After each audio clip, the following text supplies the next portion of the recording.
Okay, ALZRC pilots, Kiwi Craig here again. Still chasing down all the vibration problems in this X380. Sort of, basically what it's coming down to, all the bearings supplied in this kit are rubbish.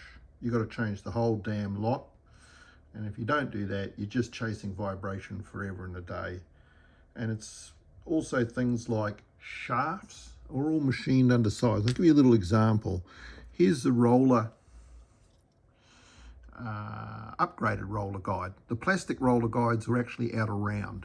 So bought $9 for these aluminium guides, put the bearings in, but the machining's so sloppy on them.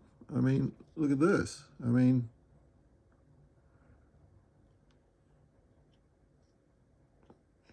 how the hell is that ever supposed to work? It just flops backwards and forwards because the pin is only 2.38 mils. So it's 1.2 mil undersize. So it's actually just slopping around on the bearing. But the bearings are really loose in the aluminium hub as well. And the bearings themselves are pretty well junk quality. So everything just flops around in the air.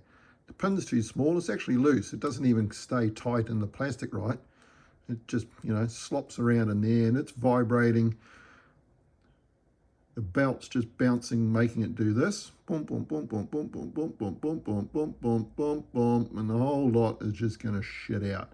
And that just puts a whole lot of vibration down the tail tube and it all just goes pear-shaped. So until ALZRC sort out their shit machine work, this thing's just never going to work. I've actually got a set of the genuine MSH rollers, bearings and pins coming because I know that will cure the problem. So don't assemble it with the standard bearings. They're all junk. Throw them all in the bin. Go and buy some decent bearings.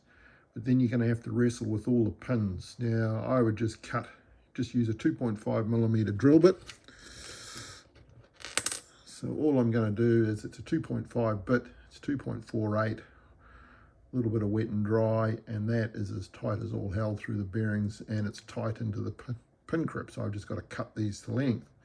But we shouldn't have to be fucking around doing all these sorts of things because they can't sort their bloody machining out. It's just bloody abysmal. Anyway, we will get there eventually. It'll have a lot of MSH protos parts in it in order to make this bloody piece of junk work.